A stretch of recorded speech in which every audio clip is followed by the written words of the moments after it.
All right, welcome to a meditation practice.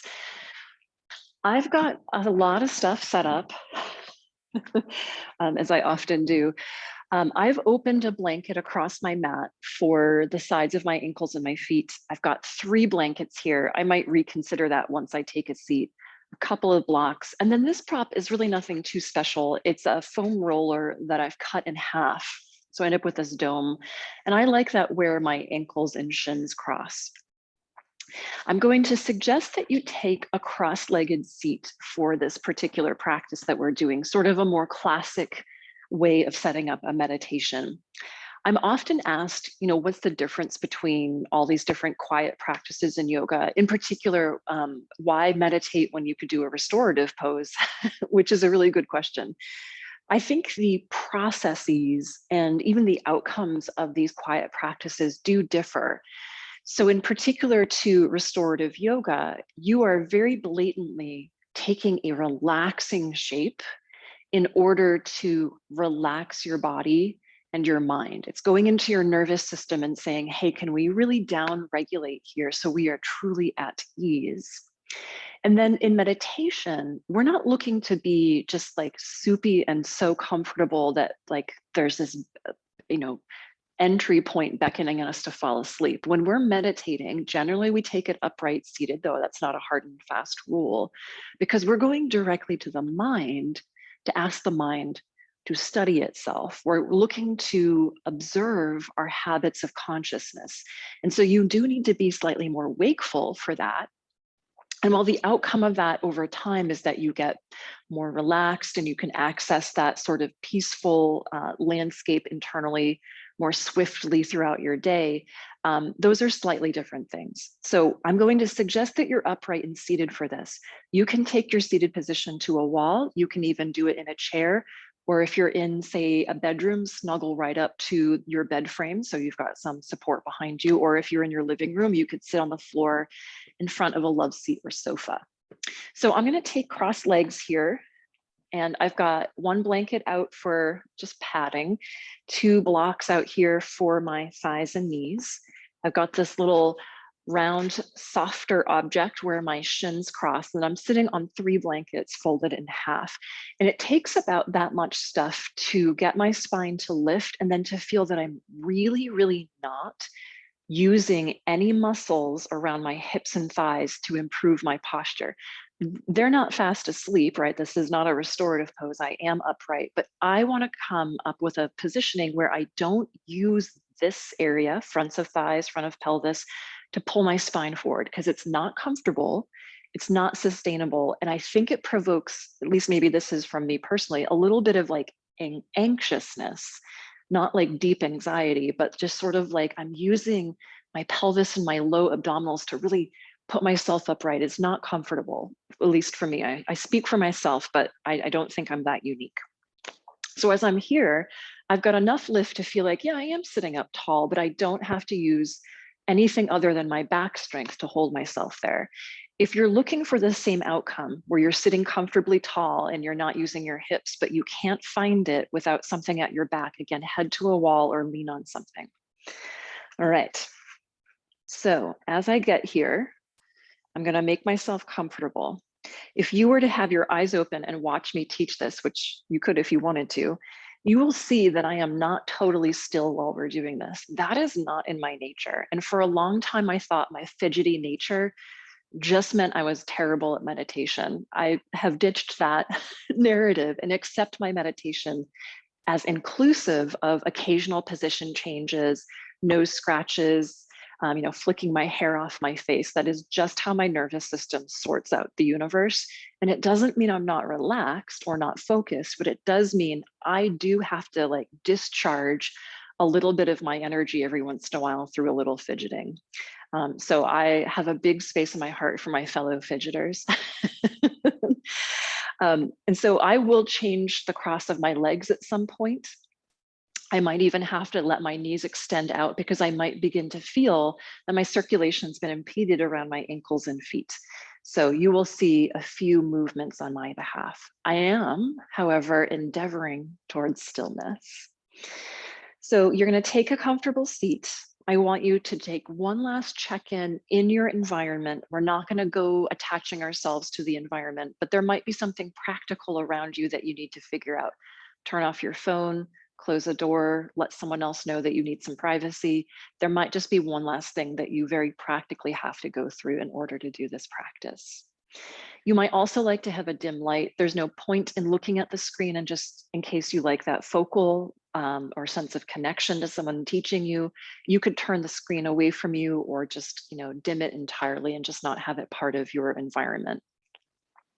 But as you take your seat, can you find that moment of saying to the spine, I am looking for this uplift.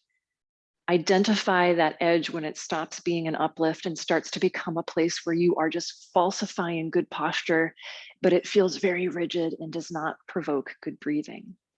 And soften yourself away from the hardest edge of your upright posture.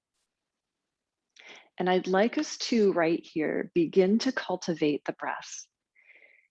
And I want you to take on your own breath's rhythm about 5 to 10 slow and deep breaths. I will be silent as I do the same.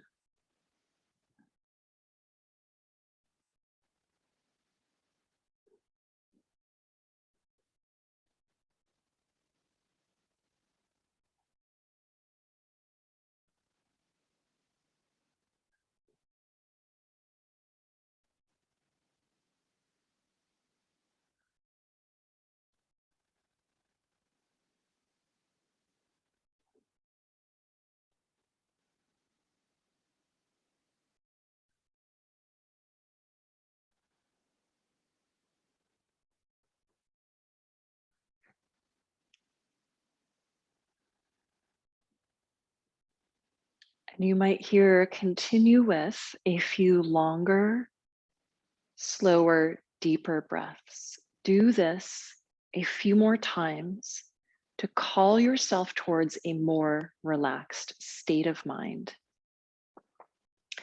In a few moments, I'm going to suggest that you begin to let go of creating these particularly long breaths. But for the next few moments, do you want to find a handful more of these distinctly long, slow and deep, fairly even inhale to exhale breaths? And again, we're using this to call ourselves towards a quieter, more relaxed, more internally focused state of being. I'm going to do just a couple more.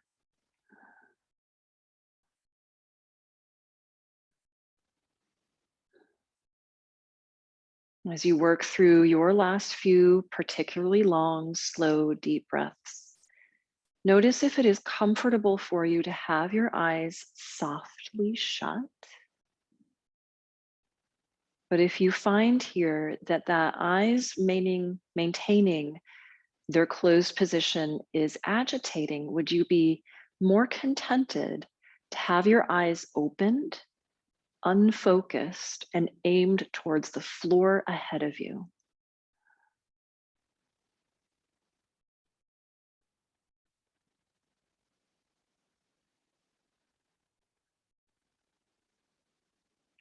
We've been creating breath with particular length for the last few moments. I'd like you to assess for yourself if there is any sense of stress or strain associated with these long breaths. And that attempt to make the breath long might have been able to induce a sense of relaxation.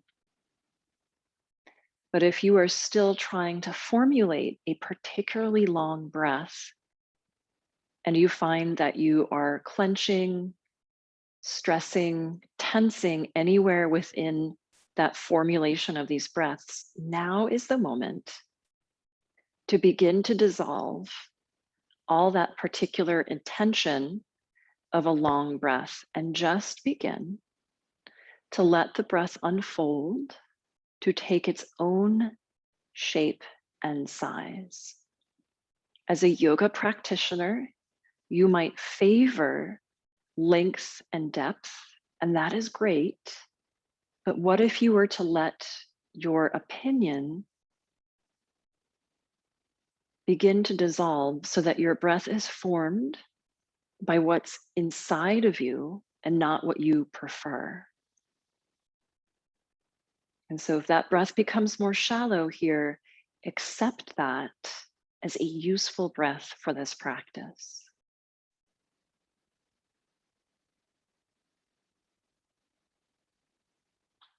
This process may take a few moments as you begin to release control over the breathing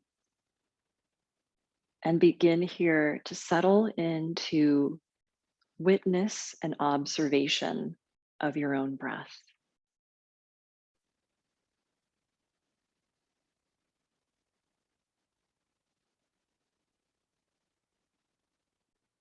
Observe this with interest and compassion, but do not attempt to control or regulate the breath towards a preference or an assumption.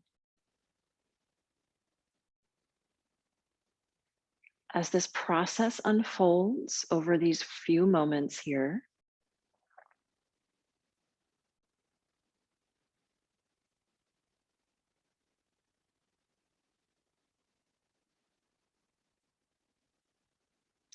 it might be helpful for you to begin to identify the breath as you are inhaling and exhaling. So you begin to truly witness each unique present moment of your breath.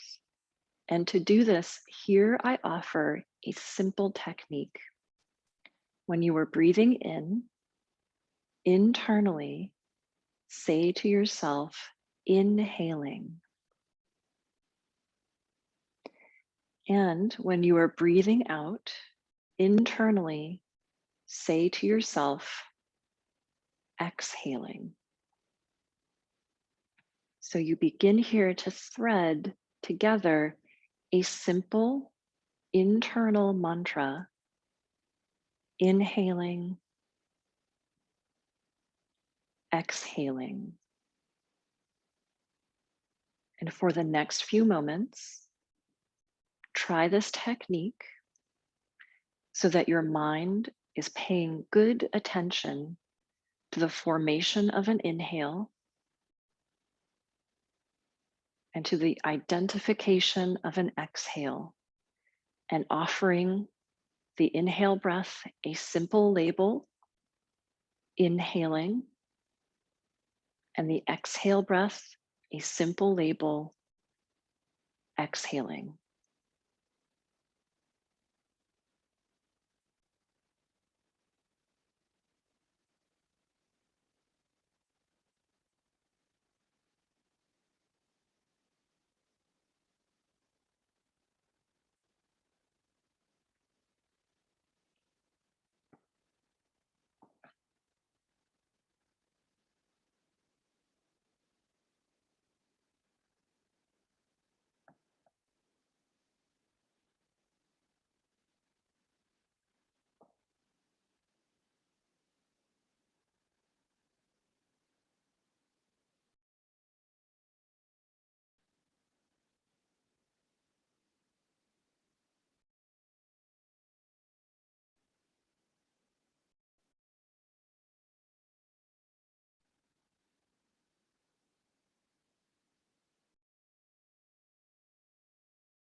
If your mind has wandered away, come back to this simple technique.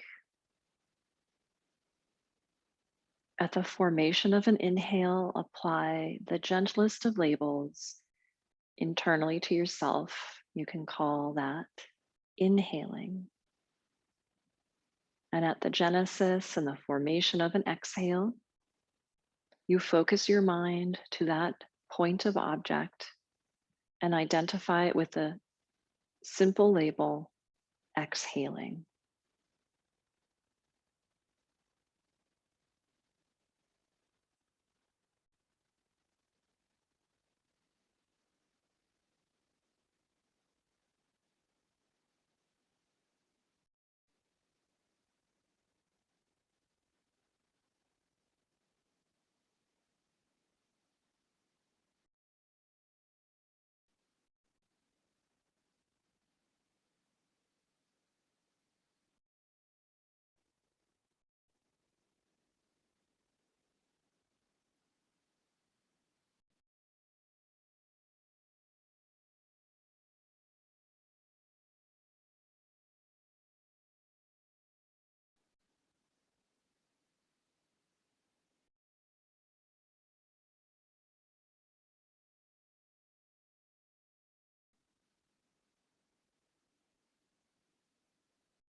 One more time, I'm going to call you back with this very simple technique if your mind has wandered, labeling the inhales, labeling the exhales, letting your mind focus on the formation and dissipation of each one of these parts of your breath.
And in this moment, let's return to that technique of purposefully lengthening the breath, making it deeper, slower, and longer.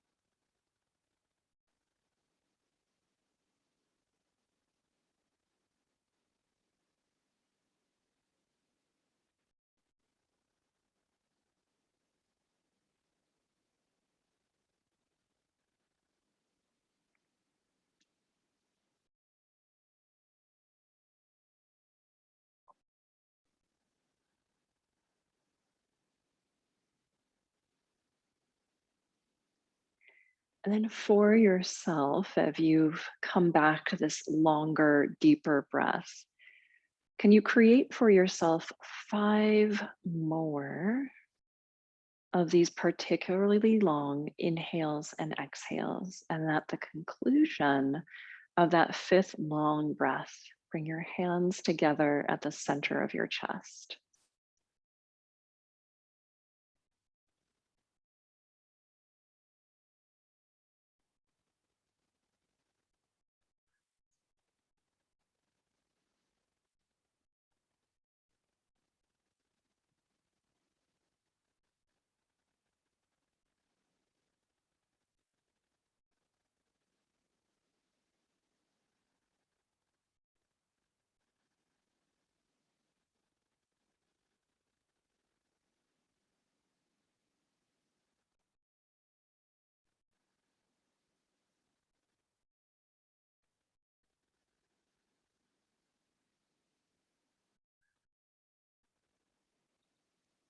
Then, once you find your way to that position with your hands to your chest, if your eyes have been all the way closed, let them open without much focus. Just let them readapt to the brightness of your space.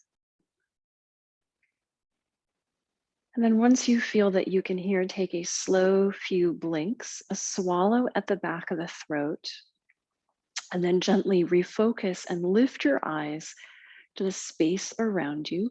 Welcome back from your meditation, and thank you for trying this with me.